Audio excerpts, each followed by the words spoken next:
For years, we've all heard the same story about the housing crisis. There's not enough space, not enough materials. But what if that's all wrong? What if the real problem is the system itself? Today, we're going to explore a pretty radical idea for how we can move from housing scarcity to true abundance. It's a question you hear everywhere, from the biggest cities to the smallest towns. Think about it. We can build these massive skyscrapers, we can literally send rockets into space, and yet a safe, affordable home? That feels like science fiction for millions of people. So what gives? Well, the core idea we're looking at today suggests we've been searching for answers in all the wrong places. The issue isn't a physical shortage of stuff. We've got the materials, we've got the tech. The real problem is that the economic system we're using to build our homes is it's completely out of date. So here's a great way to think about it. The operating system we use for housing is buggy. It's the source of the crash. So the solution isn't just about throwing more resources at it, it's about a complete and total system upgrade. Okay, so first, let's break down this trap that we're all stuck in. The framework we're exploring calls our current situation a Day 2 model. What that means is it's an old, outdated system. It was built for an industrial era when things were genuinely scarce, and we're still trying to run our modern world on it. And spoiler alert, it's failing. So here's how this scarcity model works. We don't treat housing like a basic need, right? We treat it like a market commodity, like gold or stocks. And here's the crazy part. Its value actually goes up when it's scarce.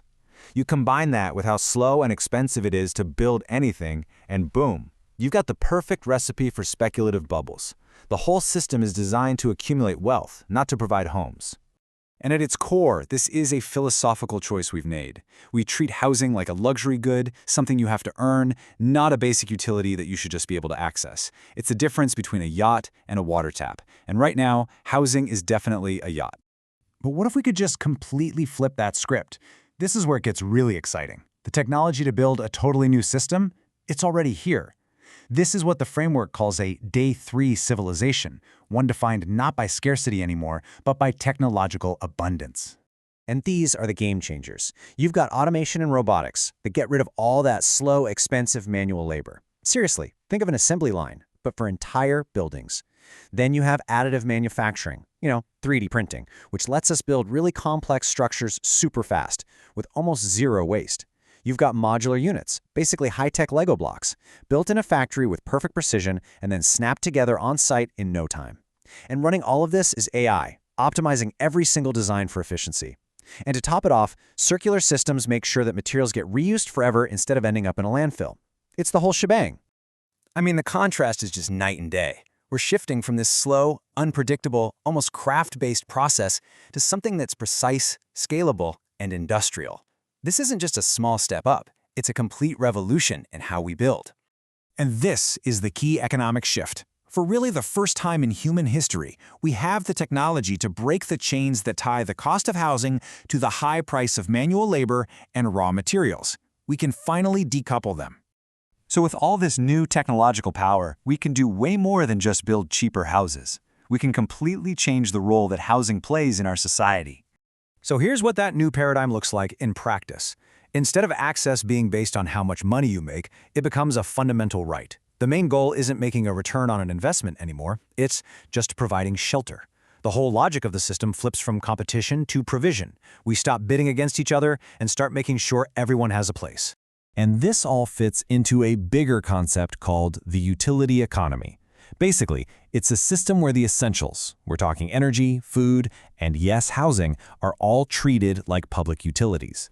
They're guaranteed for everybody, and they're delivered through super efficient, automated infrastructure. Just think about that for a second. When housing is guaranteed, it's no longer this massive source of stress and anxiety hanging over your head. It becomes a stable foundation. It's the solid ground you can stand on to actually build a life, a family, a community. So that brings us to the most important question of all. Why does this matter so much?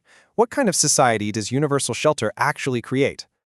Well, when you take away that constant, nagging fear of losing your home, the entire psychology of a society can change. That feeling of fear and competition starts to get replaced with a sense of possibility and cooperation.